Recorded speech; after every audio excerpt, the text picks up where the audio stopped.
Hello, everybody, and welcome to episode 3 of the Fogcast, a Dead by Daylight podcast. My name is Thomas. My name is Jonathan.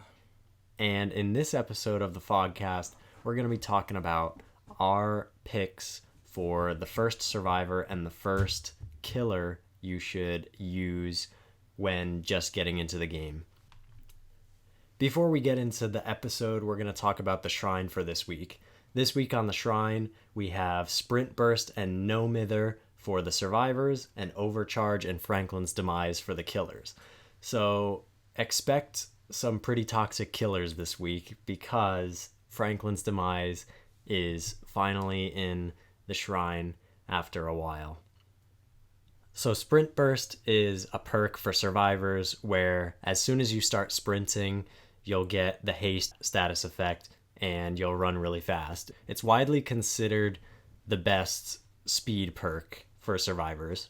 Overcharge is a perk that when you kick the generator as a killer, it creates a very difficult skill check when the survivor first comes back to start working on it. That immediately triggers once they start working on it.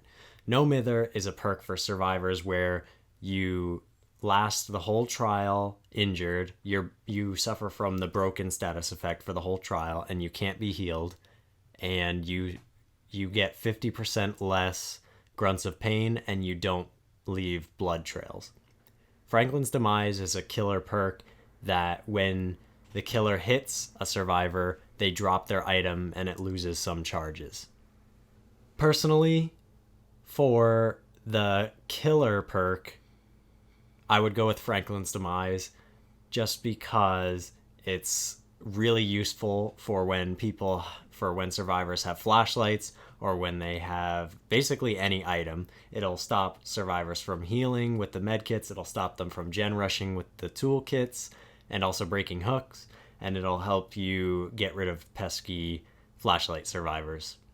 So for the killer, I'd have to agree. I would go with Franklin's Demise. Overcharged is a very helpful perk in the sense of keeping survivors in check with generators, like knowing where they are, if you miss the overcharged The overcharge skill check. The overcharged skill check, right? But Franklin's Demise from a survivor standpoint is definitely more of a hindrance to gameplay. On the survivor side, I would personally pick Sprint Burst just because it's a really fun perk to use and also it's really helpful for a lot of different killers. And No Mither is just not really a perk that anyone uses as a meta perk.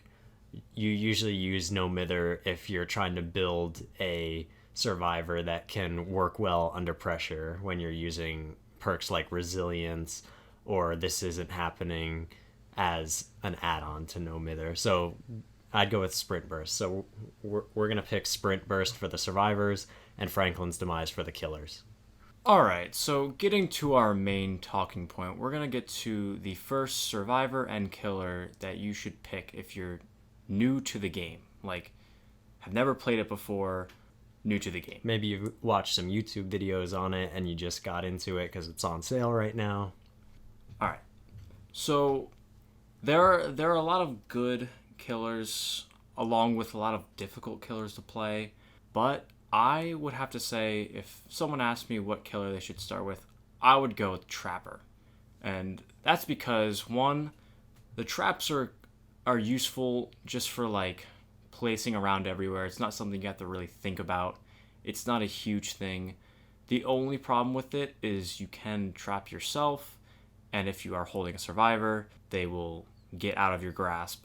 And that's the only thing that I have a problem with. Otherwise, the perks that the Trapper has are all very useful for new people. Unnerving Presence, Brutal Strength, and Agitation all help with getting around quicker, making sure that it's a little more difficult for survivors to work through the generators and getting people off of the killer's shoulder.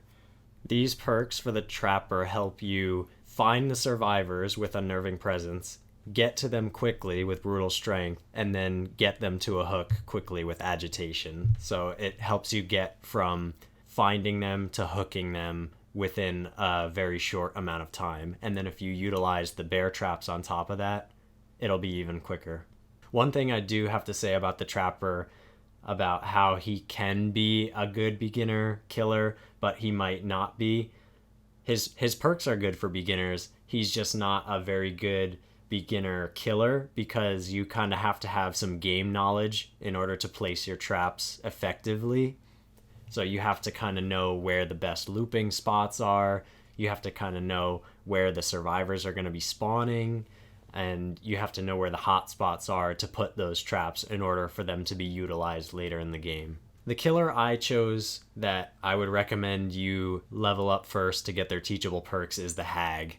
First of all, she has a really small terror radius at 24 meters, so the survivors won't hear you coming as soon as other killers with a standard terror radius of 36 meters. And also Hex Ruin. Hex Ruin is the reason why you should play as the Hag first. I think that Hex Ruin is a perfect perk for beginner killers in Dead by Daylight because you don't have to focus as much on kicking the generators.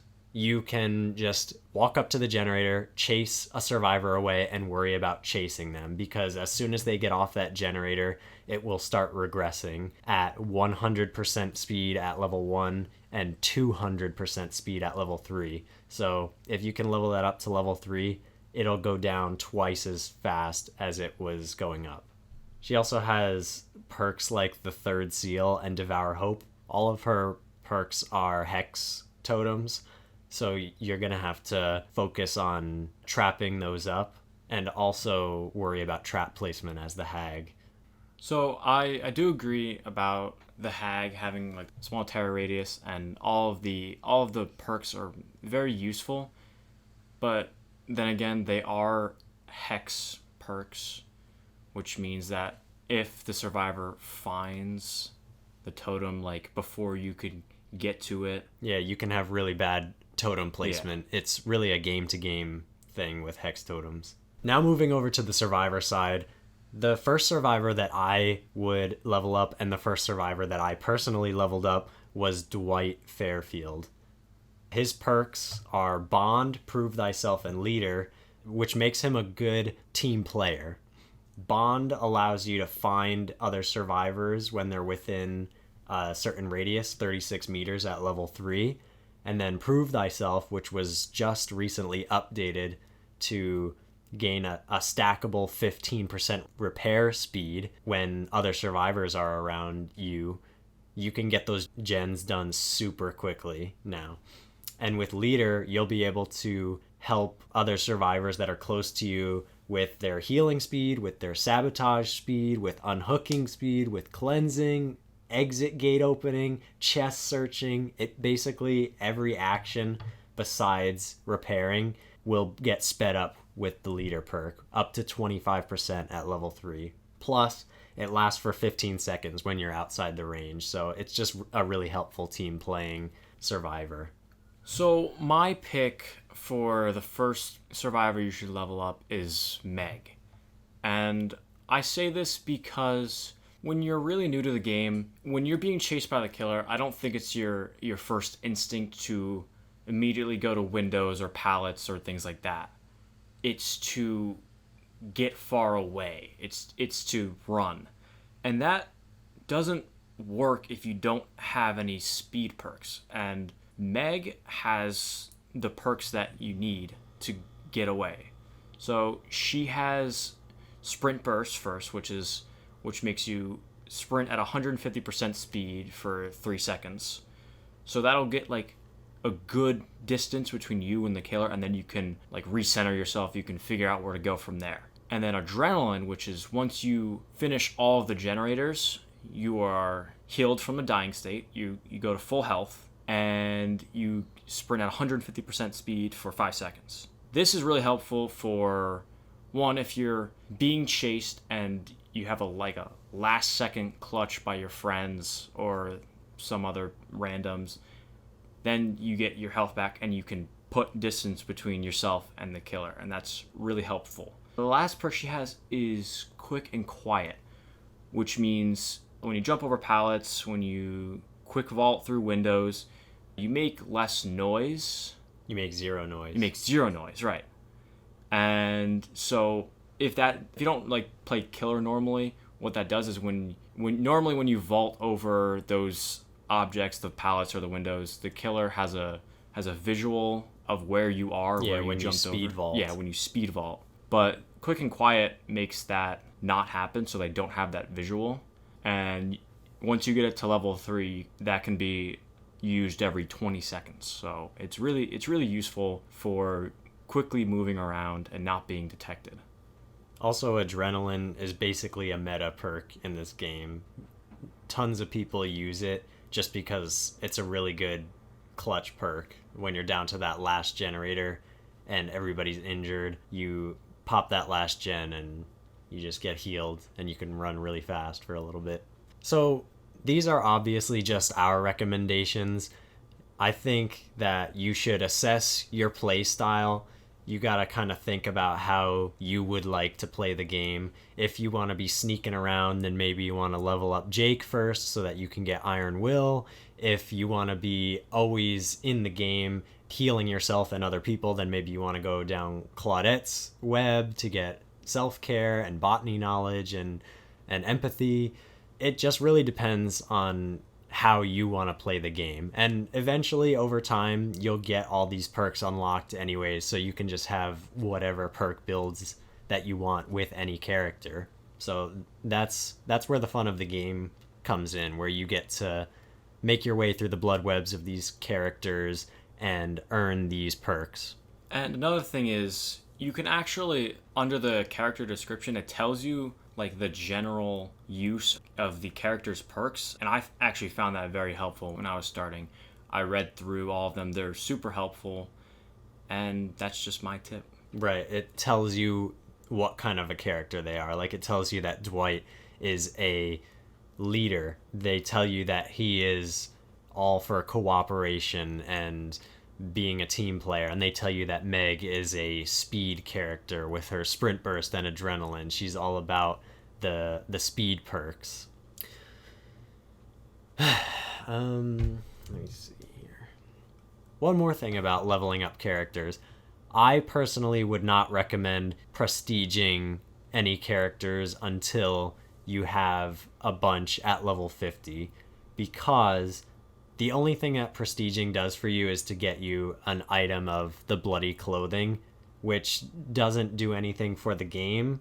It sort of gives you more of a camouflaged item of clothing for the character, but that's all it really does. So I would recommend saving up the perks that you have. Like, pick a favorite character and just put a lot of blood points into them, and just don't prestige them at first. Later on, when you have a bunch of characters at high levels, you can prestige them if you want to get the bloody clothing for them. I just wouldn't recommend it when you're first starting out. And in the end, it's all really just about what's going to be the most fun to you. You don't have to pick a character because it's the meta and it's what everyone's using. You just want to use what's fun to you. And that's the best part about this game, I think, is that no matter what, if you're having fun, you're getting something out of it. And no matter what, there's a role for you. This isn't a game like Overwatch where each character has a specific role. You can be whatever kind of character that you want to be. If you want to get No Mither from the shrine right now and add on Dead Hard and This Isn't Happening and all those perks just to have some fun, then just go ahead and do it, because that's what the game is all about. It's all about having fun. So that's going to wrap up episode 3 of the Fogcast. Thank you all for listening. And shout out to Killa Kabugi.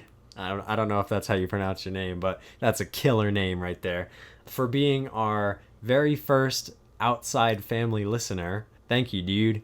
Thanks for listening and commenting on the episodes and actually having like really good input on the topics. It's great stuff, man. So that's going to wrap up this episode. Stay safe out there in the fog, no matter what character you are.